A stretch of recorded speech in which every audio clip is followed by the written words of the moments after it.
Soyez salués dans le beau et précieux nom de notre Seigneur Jésus-Christ. Méditons ensemble le passage d'Exode 22, du verset 1 au verset 15. Ce passage-là porte sur les lois qui parlent des vols de bétail ou d'objets de valeur.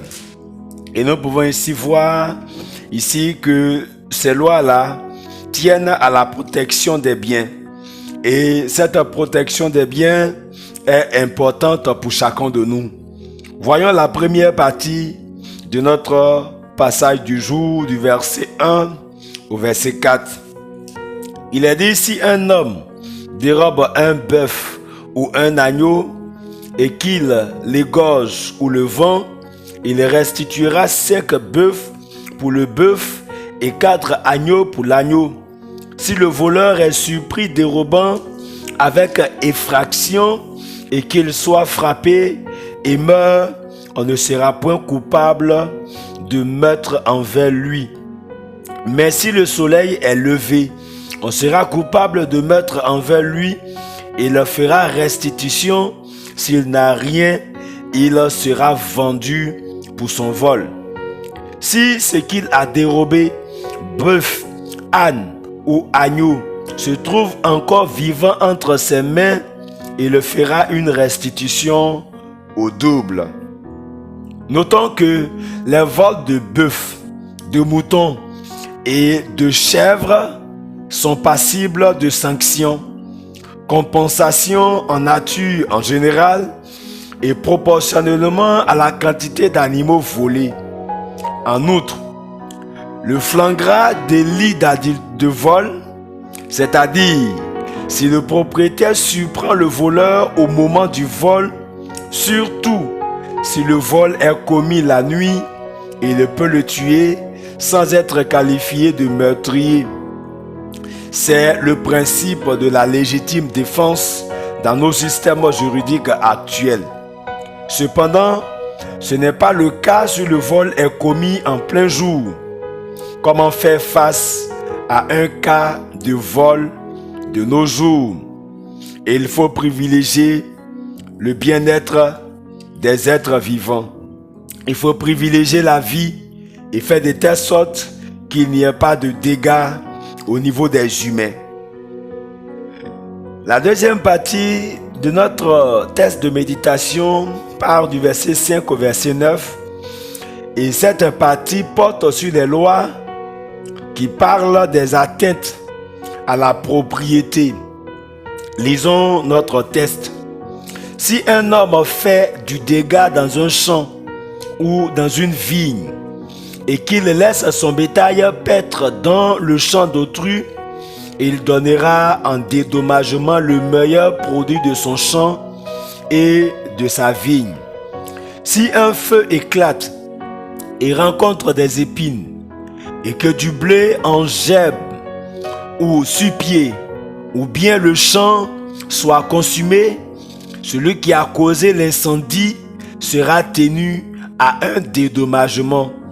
Si un homme donne à un autre de l'argent ou des objets à garder et qu'on les vole dans la maison de ce dernier, le voleur fera une restitution au double dans le cas où il serait trouvé. Si le voleur ne se trouve pas, le maître de la maison se présentera devant Dieu pour déclarer qu'il n'a pas mis la main sur le bien de son prochain. Dans toute affaire frauduleuse concernant un bœuf, un âne, un agneau, un vêtement ou un objet perdu, au sujet duquel on dira « c'est cela », la cause des deux parties ira jusqu'à Dieu. Celui que Dieu condamnera fera à son prochain une restitution au double. Si un homme donne à un autre un âne, un bœuf, un agneau ou un animal quelconque à garder et que l'animal meurt, se casse un membre ou soit enlevé sans que personne l'ait vu, le serment au nom de l'Éternel interviendra entre les deux parties, et celui qui a gardé l'animal déclarera qu'il n'a pas mis la main sur le bien de son prochain. Le maître de l'animal acceptera ce serment, et l'autre ne sera point tenu à une restitution. Mais si l'animal a été dérobé chez lui, il sera tenu vis-à-vis de son maître à une restitution. Si l'animal a été déchiré, il le produira en témoignage et il ne sera point tenu à une restitution pour ce qui a été déchiré. Si un homme emprunte à un autre un animal et que l'animal se casse un membre ou qu'il meurt, en l'absence de son maître, il y aura lieu de restitution. Si le maître est présent, il n'y aura pas lieu de restitution. Si l'animal a été loué, le prix du louage suffira. Notons d'abord que le verset 9 met l'accent sur la punition par restitution. Contrairement aux sentences annoncées par les lois pénales contemporaines, celles de Babylone ou de Sumer par exemple, celles d'Exode présentées dans les chapitres qui suivent mettent un accent sur les peines dont l'application est proportionnelle au crime.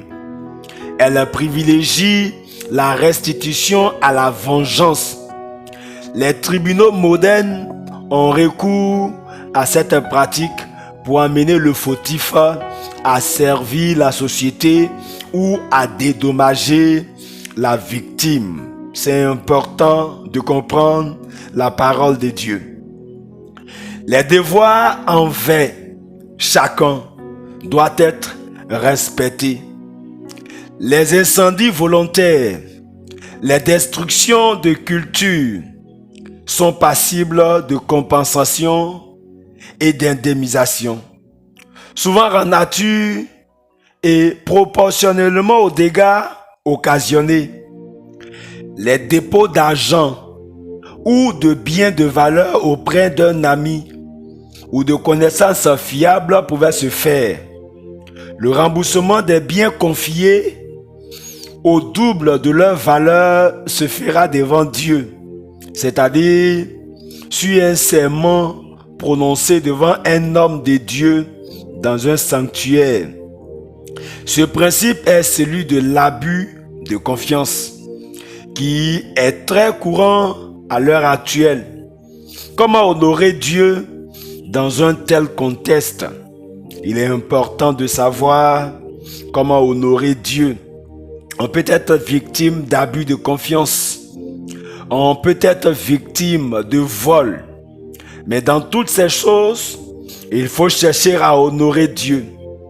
Et l'avertissement qui nous est adressé ce matin, alors Jésus leur dit, Moïse a écrit ce commandement pour vous parce que vous avez le cœur dur. Notons que les règles de la société ont été rédigées parce que les hommes ont le cœur dur. Il est dit que Dieu a commencé la relation avec l'homme par la grâce, jusqu'à ce que l'homme abuse de la grâce de Dieu. Alors Dieu a décidé de pouvoir permettre qu'il y ait des règles qu'on a appelées la loi. Et ces règles ont été données à Moïse.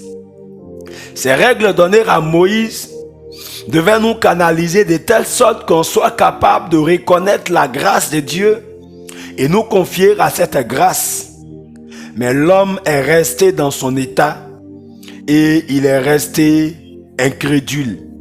C'est pour cela que Dieu a envoyé Jésus, afin que Jésus nous ouvre les yeux sur l'importance de la grâce, sur l'importance de la vie avec Dieu, sans tenir compte de la loi.